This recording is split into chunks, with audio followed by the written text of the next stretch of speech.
Asik. Tentang tokoh ya, sebenarnya ini tidak hanya tentang tokoh, tapi keseluruhan cerpen yang kita tulis. Pesan saya satu, tulis secara natural, secara alami. Tokoh yang sedang kita wujudkan dalam cerpen kita itu siapa? Apa? Bagaimana? Fokus kepada tokoh tersebut ketika kita menuliskan. Saya ambil contoh. Kalau kita menuliskan tokoh tersebut adalah petani, kita kuasai petani itu secara natural seperti apa? Dia sehari-harinya bagaimana? Kemudian gaya dia bertutur seperti apa? Yang dia cari pagi-pagi kalau bangun tidur apa? Petani pada umumnya tidak mencari koran ketika bangun tidur. Kan? Itu kurang pas. Nah, bisa jadi ya pertama dia cari secangkir kopi mungkin, atau dia mencari caping atau topinya. Ya, itu contoh kecil saja. Jadi ketika kita sudah memilih satu tokoh kita, pahami tokoh kita. Jadi peran kita sebagai penulis adalah memahami tokoh kita dengan baik. Nah, ketika kita masih tahap pemula, kita perlu tulis itu. Tulis tokoh kita, misalnya tadi petani, usianya berapa, hobinya apa. Ini kalau kita memang benar-benar ingin menulis yang ini ya, atau misalnya tokoh kita remaja milenial, generasi milenial, siapa namanya, dia usianya berapa, hobinya apa, suka nongkrong di mana, bahkan mungkin merek handphonenya apa, lalu teman-temannya ada berapa, medsos dia apa. Nah, itu semua kita catat, dan itu suatu ketika akan kita perlukan ketika kita menulis. Jadi tidak ada hal yang terlalu diskenariokan apa ya alami saja. Sepanjang kita menuliskan data itu lengkap, kita mengenali tokoh kita dengan baik, kita bisa kok menulis cerpen dengan tokoh yang bisa menyentuh pembaca. Dan ini saran saya, jangan terbebani dengan kita harus menyentuh pembaca dengan cerpen kita. Abaikan itu ya, itu bonus ketika kita menulis dari hati.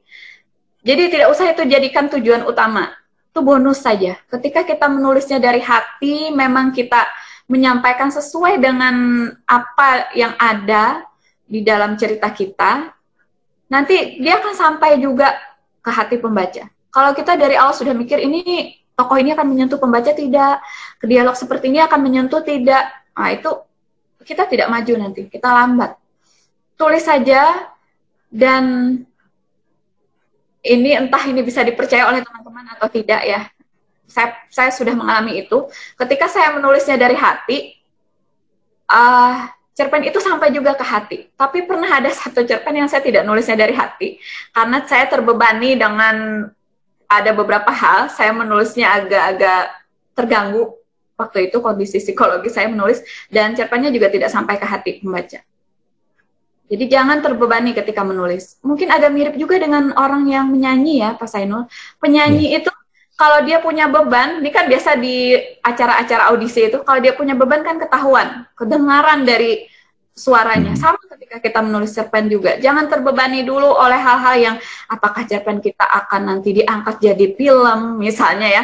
Apakah nanti cerpen kita laku keras dan sebagainya, abaikan itu. Itu bonus saja. Bonus. Itu bonus. Saya pikir para penulis yang hari ini karya-karyanya difilmkan, penulis-penulis yang lama ya, yang sudah tiada, itu belum waktu nulis itu tidak mikir bahwa karyanya ini akan difilmkan. Tidak memikirkan ke sana. Tapi mereka punya harapan karyanya ini dibaca orang, kemudian orang punya menemukan sesuatu dari situ. Nah, cukup sampai situ saja teman-teman. Cerpen saya ini apakah akan memberikan sesuatu. Nah, sesuatunya itu terserah bagi orang lain ya. Apakah itu inspirasi, apakah sekadar itu kalau bahasa Banjar bergeretek di hati, oh bagus nih, nah, atau oh iya ya, nah pas membaca oh iya ya, habis ini aku begini. Nah, itu juga bukan tanggung jawab kita sebenarnya. Sekali lagi saya ingatkan, sepanjang kita menulisnya dengan niat baik, sampai kebaikan itu ke hati pembaca kita. Tapi kalau kita terbebani, Ya, nanti langsung saya jawab pertanyaan kedua ya, terjebak nanti dengan menggurui. Saya pernah membaca satu cerpen, salah 2 atau 3 paragraf, itu seperti membaca teks ceramah, memang. Nah, bagi pembaca milenial mungkin itu akan nanti agak membosankan. Bahkan tidak hanya pembaca milenial, saya kira ya, semua pembaca tidak suka digurui.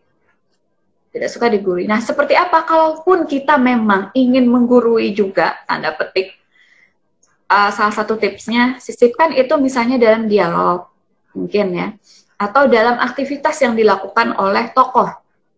Contoh, kita ingin menggurui, tanda petik, agar misalnya pembaca sholat tepat waktu, misalnya ya, ini saya ambil contoh yang dari agama Islam.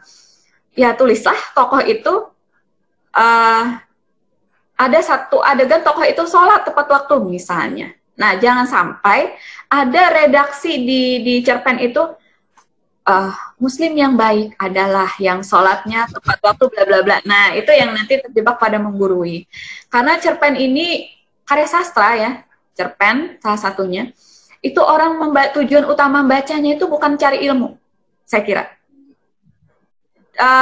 Lebih ke mencari sisi keindahan, ingin menghibur hati, ingin mengindah-indahkan hidup, ya. Orang baca puisi itu kan ingin mengindah-indahkan hidup. Hidup ini sudah susah, sudah rumit. Puisi mau nyari susah ya kan, Pak Sainul. Baca cerpen juga satu pengalihan yang cerdas. Yeah. Nah, daripada misalnya pergi ke tempat yang tidak jelas, nongkrong ke tempat yang tidak jelas, baca cerpen misalnya. Nah, nanti ketika cerpen kita itu punya sisi baik, yang memang kita tulis dengan niat baik, itu bonus. Jadi, pembaca terinspirasi itu bagi saya bonus. Kalau kita ingin menulis sesuatu yang memang ingin menggurui atau ingin jelas-jelas ingin menginspirasi, saran saya ambil jenis tulisan yang lain ya, Pak Sainul.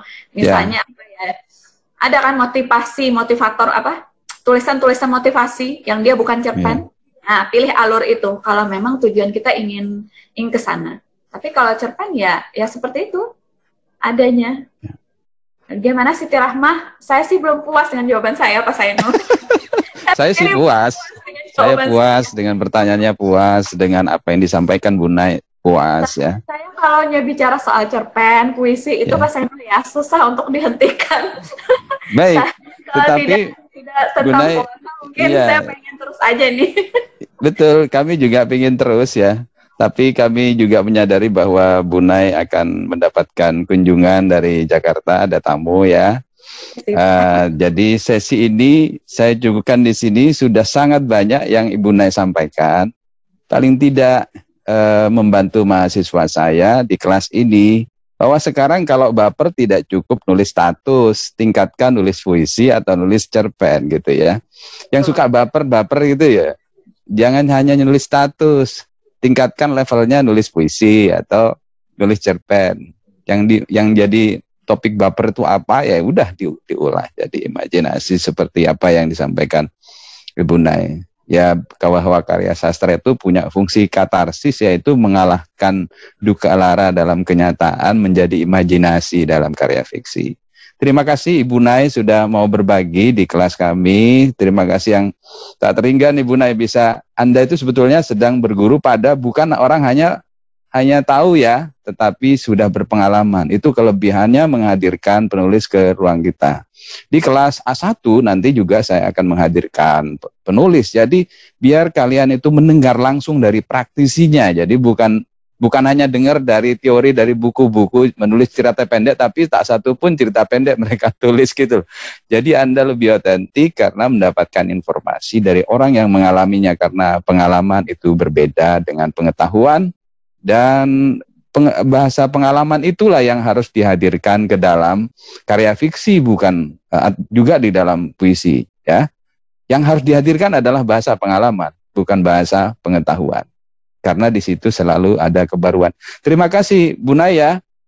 Bu Nay, jika ada kata penutup silahkan, karena biasanya di sesi terakhir saya harus menyelesaikan daftar hadir dulu, memeriksa. Karena di awal biasanya Bu Nay di kelas kami itu 15 menit pertama digunakan untuk memeriksa. Yang tidak hadir nyampe separuh dari kelas, kita sudah mulai untuk menjaga ketepatan waktu. Nanti di akhir kami periksa lagi. Jadi untuk yang datang terlambat itu bisa kami centang langsung di Simari. Jadi Bu Nay, kalau ada yang ingin disampaikan silahkan. Setelah itu boleh meninggalkan room. Silakan Bu Nay. Ya, sebelumnya saya ingin sampaikan dulu nih, kelas ini keren sekali. Luar biasa ya Pak Zainul dengan pengelolaannya, manajemennya, kreativitasnya, mantap lah. Kemudian satu pesan saya nih seperti ini. Menulis itu sekali lagi sebuah keterampilan. Kita memang perlu panduan, kita memang perlu pedoman, acuan. Tapi selama kita tidak mempraktikannya, ya kita tidak akan pernah lihai. Seperti tadi ada beberapa kriteria unsur-unsur tadi, kemudian ada misalnya nanti kalian baca langkah-langkah menulis cerpen, itu anggap nih kita sedang belajar naik sepeda, langkah-langkah naik sepeda. Pertama, peganglah setang misalnya, itu tidak cukup kita baca itu saja, lalu kita tidak mencoba, tidak cukup. Dan kadang-kadang ada hal yang kita rasa berbeda ya, kenapa di teorinya begini, pas kita menulis begitu. Ternyata mudah saja misalnya, atau ternyata sulit. Nah, hal-hal seperti itu jangan heran ya teman-teman. Jadi saran saya hari ini segera tulis, kemudian kalau memang teman-teman ingin meminta komentar saya, pendapat saya, boleh mengirimkan tulisannya ke email saya. Insya Allah saya baca, saya komen. Kalau memang ada yang mau ya, silakan saja, saya senang sekali. Dan sekali lagi, ini selalu saya kasih tahu kepada teman-teman menulis saya, tulislah dari hati, karena tulisan yang bermula dari hati akan sampai ke hati pembaca, insya Allah, apapun yang kalian tulis. Demikian yang dapat saya sampaikan. Sekali lagi saya bangga, saya bahagia bisa berhadir pagi ini, dan ini adalah pemicu mood terbaik saya pagi ini, walaupun setelah ini ada hal-hal yang cukup mengerikan untuk saya hadapi. Tapi okay. Sangat menyenangkan Pak Zainul, terima kasih sudah. Baik, sebelum Bu Nay pergi, kita foto bersama dulu ya Bu Nay ya. Kita akan foto bersama.